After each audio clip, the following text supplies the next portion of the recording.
Hello and welcome to Pensions in 10 with me, David Brooks. Just me again, this time, various scheduling issues. So here I am on a Friday afternoon, just going to try and give you the latest news on pensions and the latest things I've spotted over the last few days. So I'm going to talk you through 4 stories today.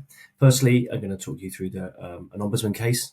I love the Ombudsman. So an Ombudsman case around transfers and the steps that trustees need to take with regards to due diligence on receiving schemes. So this is like a historic case, but I'll come on to that in a minute.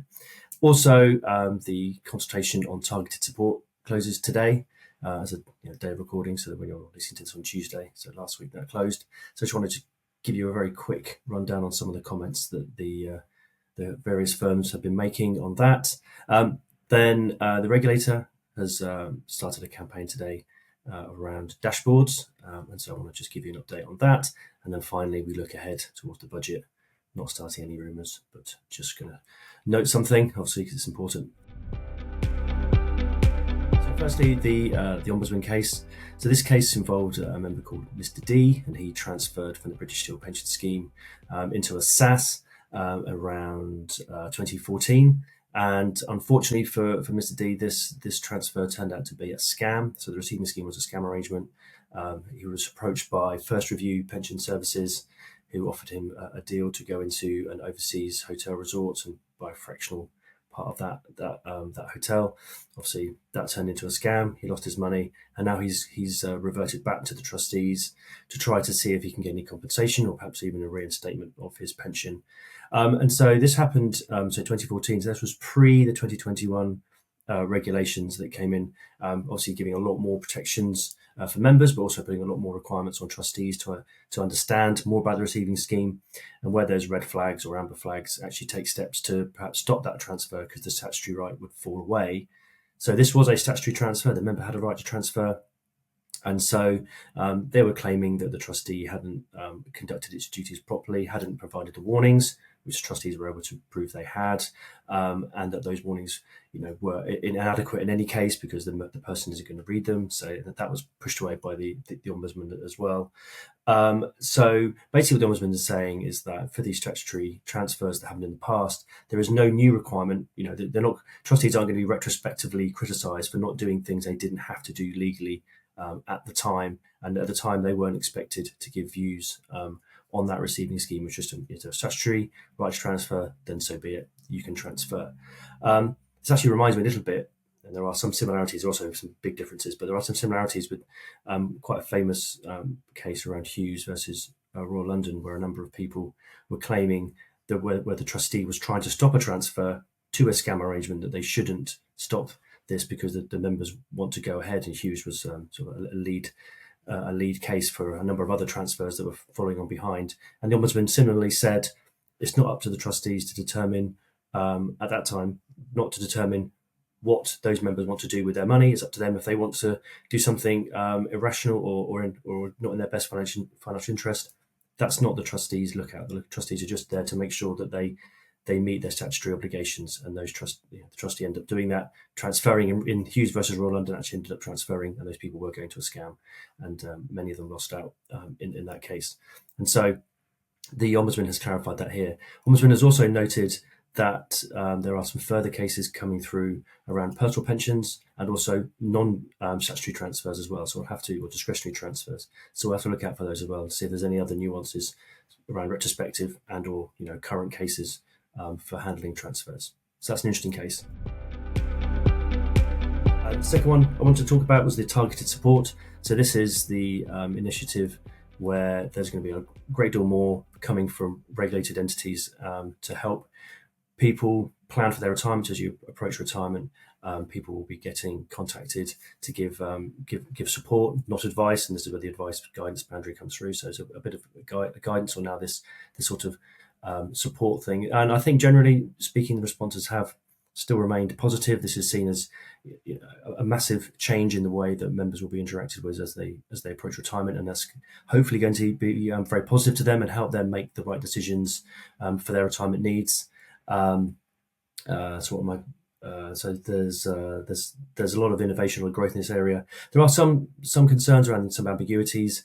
calls for safe harbours if people make suboptimal decisions, how the liability will fall if people do make suboptimal decisions, and who's going to have responsibility for that. But overall, I think this is looking positive, and it looks like it's going to progress. So we'll see this part of the pension schemes bill as well. So there's going to be a lot more discussion about this and how this rolls through and how this might impact on trust-based schemes as well. We'll have to see how that develops and how that moves across into the trust-based space. The pension regulator has also launched a campaign today looking at data, and they're wanting schemes to make sure they're up to date with their data. They're noting that over the next few months, quite a number of schemes are going to start connecting. 2026 still is probably the biggest year for the number of schemes, but 40 million records are now connected. But they're emphasising that data is really important. So I'm just going to scroll down to my notes here. The data is really important. That's the foundation for dashboards. But trustees need to work together. So that's working with your administrators and making sure that the data is in a good place. But also they're re-emphasising again that this is, at the end of the day, this is going to support people, savers, members, however you want to define them. And you do want that situation where you should connect, but due to the data not being in good condition in the right place, that your members miss out when this actually does happen. Connect to the future is the phrase the regulators use, which I think is quite nice. Again, because the dashboard is going to revolutionise the way that individuals, members of the public, interact with their pensions. If you can go on one website and see all your pensions, that's going to be massively powerful for them to understand what their retirement is going to look like, and it might change the way they interact with schemes. And going to the targeted support side of things, again, how targeted support might work. Members might need to know all their pension pots to ensure that the targeted support is right for them. Because if you just have targeted support based on your one pension with Aviva, but when you've got a deferred pension from when you worked at HSBC or whatever your career was, you might have other pensions around. And if you're reaching retirement with Aviva, say, they might not know you've got all these other pensions, but that might change the way they communicate with you at retirement if they did know. So how that kind of interacts, how these two dashboards, targeted support, how this stuff all interacts is actually going to be really interesting and really important for the future. So you're going to be hearing a lot more from the regulator over the next few weeks on this data and making sure that all the schemes that are connecting this year and in the next few months are in the right place and they can connect appropriately. And then finally, I just wanted to note that this got quite a lot of press coverage. I'm sure you're all aware, but Torsten, our pensions minister, is inside the tent currently right now drafting what will be included in the budget. As usual, because he's pensions minister, this means there's a lot of discussion that perhaps pensions is going to be in scope for some changes. Tax-free cash rumours again will start flying again, and I really hope they don't, but they almost certainly will. I think from my perspective, I don't think this is really anything necessarily to do with his pensions role. And I suspect this is more to do with his role when he was at the Resolution Foundation, a financial think tank. So he's obviously well plugged into lots of different initiatives and ideas to hopefully help the UK economy without just increasing taxes and other ways of raising revenue so we can afford the services that we all want and rely on. So I'm hopeful that it isn't just pensions based, and hopefully Torsten can do a good job in there and do the right thing for the Labour government. But I just wanted to note that if you do hear rumours about these sorts of things, do take them with a pinch of salt and don't take them as gospel, because as most of these things, we will get kite flying as we always do, but we'll never know what will happen until when Rachel stands up at the dispatch box in October.